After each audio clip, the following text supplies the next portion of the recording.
आमिर ज़िया साहब, इसमें बड़ी दिलचस्प आ रही हैं, जितने भी कोर्ट रिपोर्टर्स हैं वो इस पर हैरानी का इजहार कर रहे हैं। अगरचे सबको पता था कि इस तरह से हमारा निज़ाम जब चलना चाहे तो चल जाता है, लेकिन बहुत से लोग इसमें तस्वीर भी शेयर कर रहे हैं। मैं नाम के साथ बताना चाह रहा हूँ कि किस तरह से वहाँ पर उन्होंने तस्वीर शेयर की कि जो सरकारी अमला है, सरकारी वकला हैं, वो किस तरह से मदद फराहम कर रहे थे।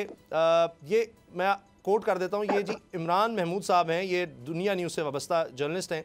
ये कहते हैं जी अटॉर्नी जनरल ऑफिस के लीगल अफसरान साबिक वज़ीर-ए-आज़म नवाज शरीफ की हिफाजती ज़मानत फाइलें सीधी कराते रहे। बार रूम में सरकारी वकला ने अमजद परवेज़ एडवोकेट के एसोसिएट्स को फाइलें तरतीब दिलवाकर फिर दरख्वास्त दायर करने के लिए भेजा। वो इसकी वीडियो भी साथ लगा रहे हैं। तो आमिर ज़िया साहब, ये क्या हो रहा है? यानी अटॉर्नी जनरल ऑफिस जो है वो बता रहा है मियाँ नवाज शरीफ साहब के वकील को, यानी जिन्होंने प्रोसिक्यूट करना है, जिन्होंने कहना है कि नहीं जी ये मुजरिम है, ये जेल में है, जेल से गए थे, इनको दोबारा जेल में होना चाहिए, वो बता रहे हैं कि नहीं फाइलें ऐसी तरतीब में रखो, ऐसे करो, ऐसे करो। बात ये कि एक्स्ट्रा ऑर्डिनरी रिलीफ जो है नवाज शरीफ साहब को माजी में भी मिला है और एक बार फिर हमें लगी रहा है कि बिल्कुल मिलेगा।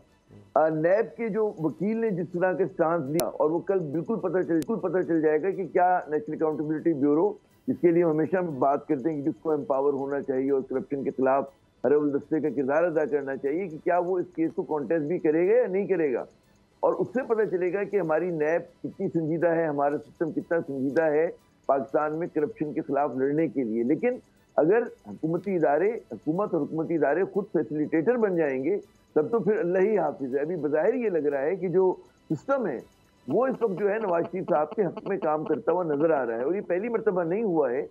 माजी में भी आपने देखा है कि नवाज शरीफ साहब 2-3 मरतबा सिस्टम से लड़ चुके हैं और 2-3 मरतबा उन्होंने रिलीफ हासिल की। पहली रिलीफ ये ली कि उनको मुल्क से बाहर जाने का मौका मिला, सऊदी अरब भी गए वो, और इस मरतबा इंग्लिस्तान गए, और उसके बाद न सिर्फ जब बाहर गए, उसके बाद वापसी का उन्होंने रास्ता बनाया। पाकिस्तान में और कोई सियासतदान जो कि इक़्तिदार में रहो ये कारनामा अंजाम नहीं दे सका है।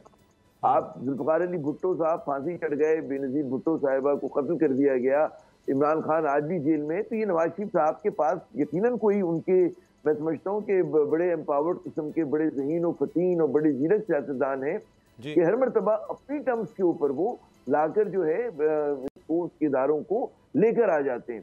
तो ये एक बड़ा लेकिन सवाल होगा कि हमारे यहाँ जो मतलब माजी में अगर कन्विक्शन हुई, क्योंकि देखें ये ऑर्डिनरी किस्म की, जो मैंने और वकीलों से बात की, ये नहीं है हमेशा जो बेल जो है वो हक होता है, मुल्जिम का हक होता है, मुजरिम का हक नहीं होता है। अगर आप मतलब किसी केस में आप कन्विक्ट हो चुके हो, मैं तो खैर वकील नहीं हूँ, आप भी वकील हैं और हसन पाशा साहब भी इससे बेहतर रोशनी डालेंगे कि हमेशा ये होता है दुनिया भर में, और पाकिस्तान में भी इसी की रिवायत रही है कि जनाब आप अगर सजा याफ्ता और मफरूर हैं तो आपको सरेंडर करना पड़ेगा, आपको जेल जाना पड़ेगा, उसके बाद फिर कहानी चलेगी। लेकिन यहाँ पर मैंने जो पहला लफ्ज इस्तेमाल किया कि एक्स्ट्रा ऑर्डिनरी रिलीफ दिया जा रहा है, तो यहाँ पे लग ही रहा है कि उनको न जेल जाना पड़ेगा, और मतलब उनसे मुजरिम जैसा नहीं बल्कि मुल्जिम जैसा सलूक हो रहा है। तो ये बड़ा बारीक फर्क है और बहुत बड़ा फर्क भी है। तो अगर ये होगा तो लोगों का जो है सवालात खड़े होंगे इस मुल्क के निज़ाम अदल के हवाले से, इस सिस्टम के हवाले से, कि हमारे यहाँ जो है पैमाने जो है अकाउंटेबिलिटी के बदलते क्यों रहते हैं, हमारी अखलाकियात क्या है, हमारे यहाँ करप्शन कोई मसला नहीं है दुनिया भर में। सब्सक्राइब करें और बेल दबाएं ताकि कोई खबर रह न जाए।